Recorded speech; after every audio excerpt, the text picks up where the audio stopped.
capítulo 9, versículo 14 do Evangelho segundo escreveu São Marcos. Quando se aproximou dos discípulos, viu ao redor grande multidão, e alguns escribas que disputavam com ele.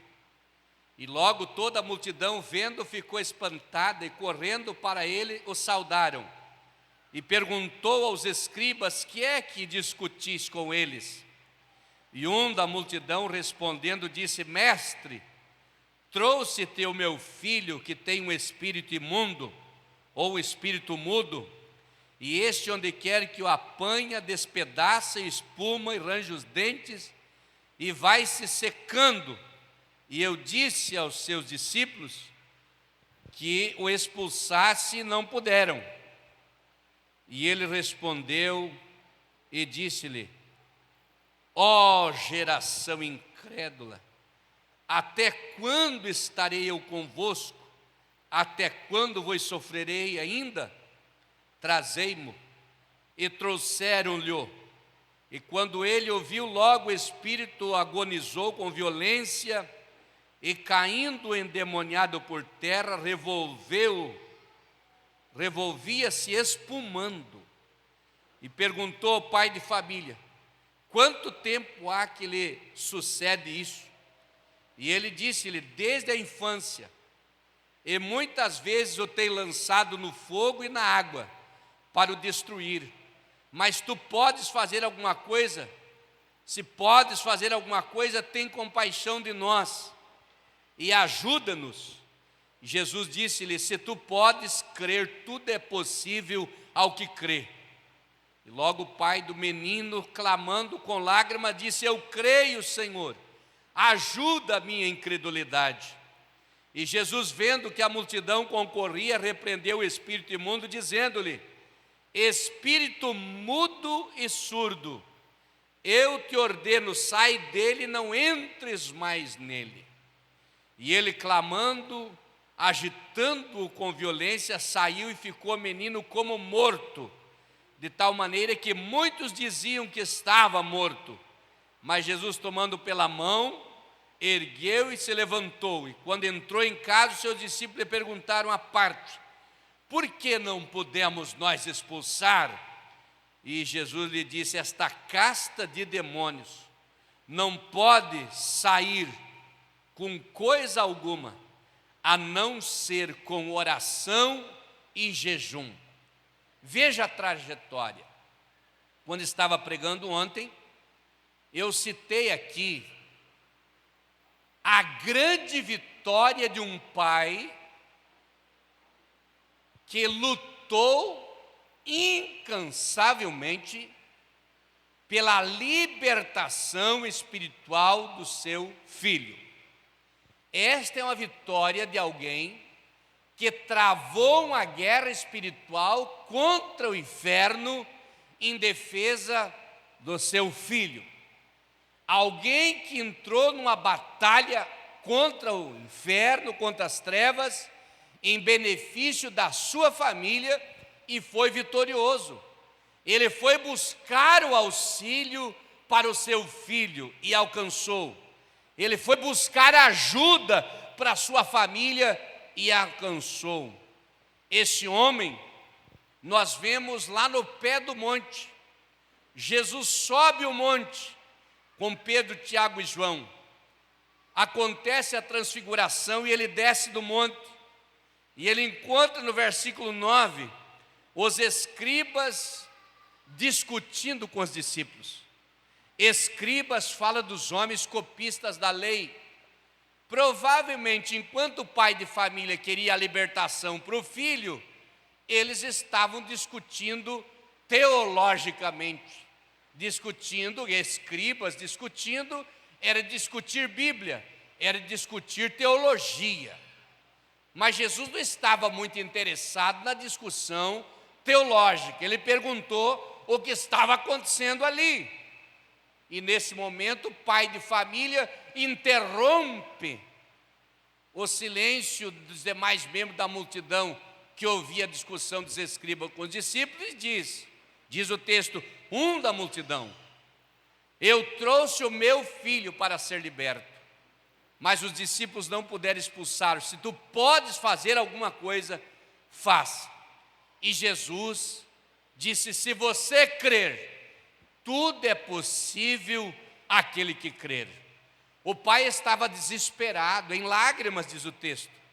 Eu creio que tu és o Filho de Deus, faça alguma coisa. Nessa hora Jesus libertou o moço, libertou e disse: olha, espírito imundo, sai e não entre mais nele. Não esquece, você que está ouvindo a palavra, que é pregador da palavra, obreiro, pastor, líder, quando você orar pelo espírito mau sair da pessoa, ordenar que ele saia, mas que não volte mais nele. Jesus disse: sai dele e não entre mais nele. Porque tem pessoa que você ora, no outro dia está endemoniado de novo, no outro dia de novo, no outro dia de novo, no outro dia de novo. Então você tem que orar para Jesus mandar embora e não autorizar mais voltar. Se ele for liberto da cachaça, não pode mais voltar a beber cachaça. Se ele é liberto do cigarro, não pode mais fumar. Da maconha, não pode mais. Se ele é liberto do pecado, ele não pode mais voltar, porque aquela casa foi limpa e não faz mais parte do inimigo ali naquele lugar. Quem sabe você descobriu agora por que muitas pessoas caem e voltam a cair de novo. Mas quando você orar, determine: sai e não volte mais, fecha a porta.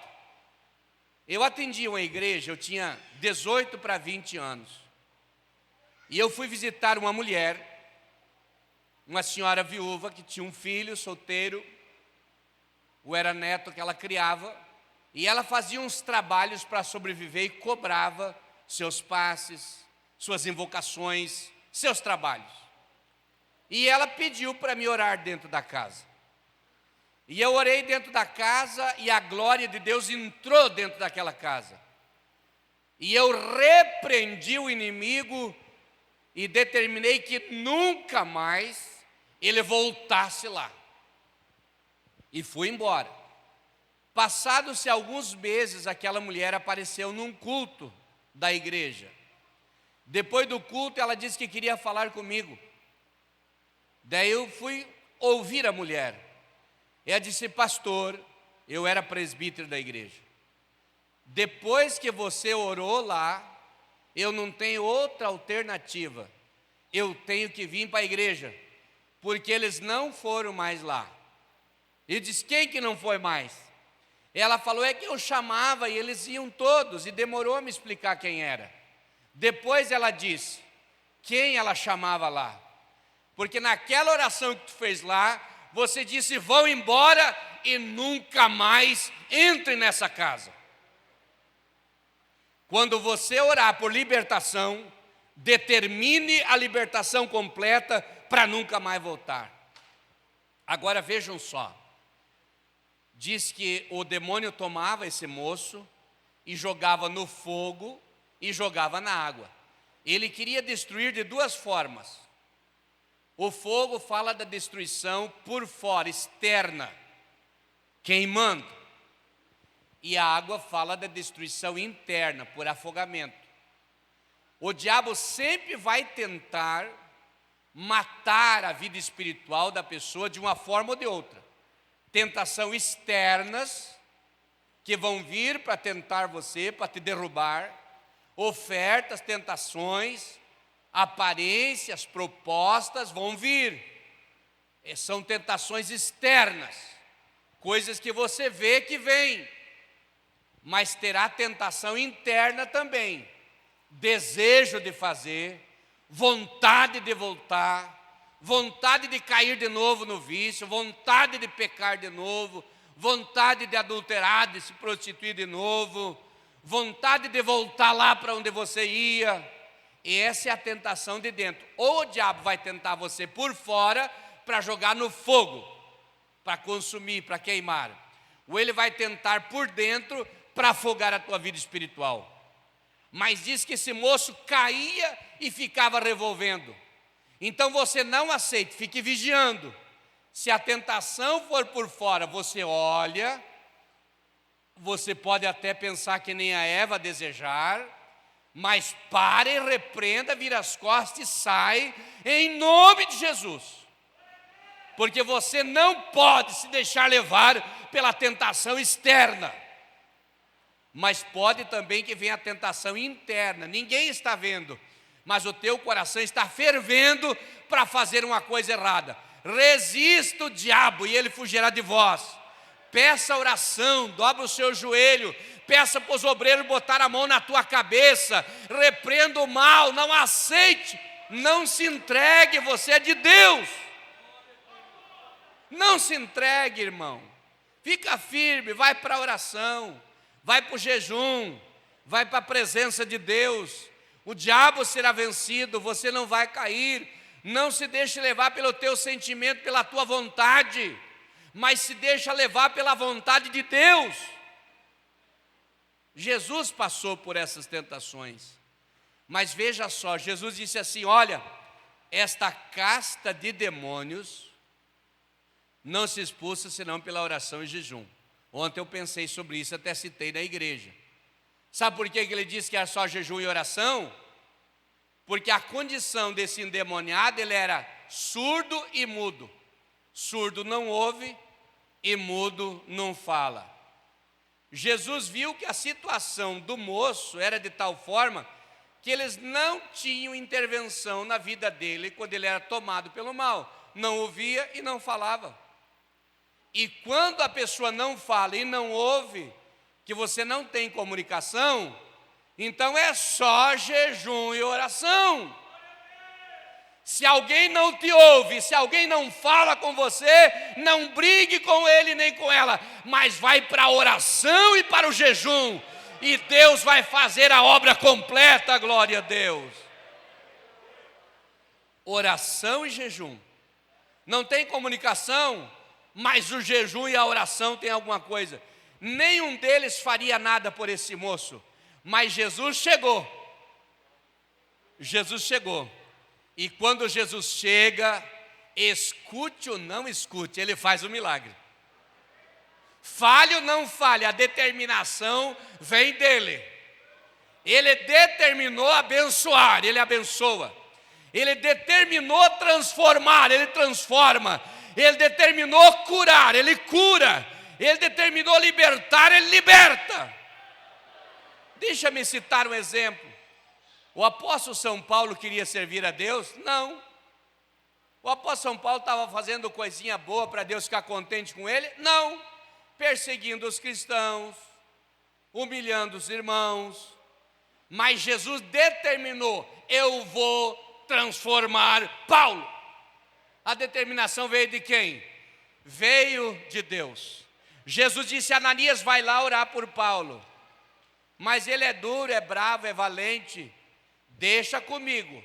Eu vou salvar esse homem. Eu vou transformar ele e vou mostrar para ele quanto custa padecer pelo meu nome. Você vai só dar o recado, o resto deixa comigo. E ele foi lá e falou.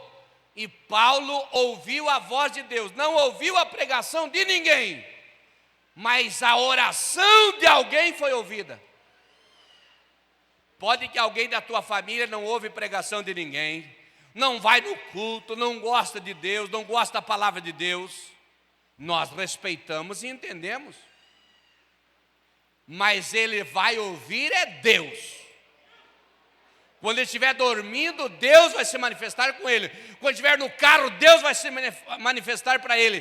Em algum lugar, Deus vai se manifestar para ele. Glória a Deus. Eu conheci um homem que hoje é pastor, que ele não queria ser crente de jeito nenhum, e andava tocando nos bailes. Um dia saiu no baile com o seu violão, e estava indo na estrada, viu um barulho num casebre, uma casinha pequena do lado da estrada, lá no interior, com o violão na mão, e viu que tocava uma música. Parou para ver, é outro baile, eu vou chegar aqui e vou tocar um pouco. parou sozinho na encruzilhada com o violão na mão, tentando acompanhar o que estavam tocando lá dentro. Era diferente. Viu que estavam cantando lá dentro: ó, quão cego eu andei e perdido vaguei, longe, longe do meu Salvador. Mas do céu ele desceu e seu sangue verteu para salvar o mais vil pecador. E ele não conseguiu acompanhar porque a música é diferente, é uma música sacra. E ele foi tentando, e ele escutou tanto a música que gravou no coração dele. Foi para casa com o violão nas costas, com aquela música diferente, não conseguiu tocar, mas também não conseguiu dormir, porque no outro dia, o dia inteiro, ele estava escutando os crentes cantar. Eram os irmãos fazendo uma vigília e dizendo: salve, Senhor, transforme vidas, Senhor, lá naqueles interior. Mas tinha alguém na frente da casa no escuro ouvindo a palavra de Deus. Deus quer te usar, irmão, para você orar por alguém. Se você não pode pregar 100 quilômetros ou 1000 quilômetros longe, mas a tua oração vai, e Deus vai falar com essa pessoa, e Deus vai salvar esta vida, e a obra do Senhor vai acontecer. Glória a Jesus. Eu quero orar nesse momento, orar por ti, amado Deus e Pai Celestial, em nome de Jesus Cristo, teu Filho. Nesta orientação pastoral, nós ministramos também aqui a tua palavra, confiando na intervenção do Senhor Jesus na casa, a intervenção do Senhor Jesus nas vidas e a libertação do oprimido. Nesta hora, Senhor, visita esta vida que está precisando de oração. Alguém na sua casa precisa de oração, alguém no seu lar, no meio da sua família, precisa de oração. Faz o milagre na sua casa, cure o doente, visita no hospital, visita onde estiver esta vida. Glória a Deus. E assim nós te louvamos, e assim nós te bendizemos, Pai, em nome de Jesus.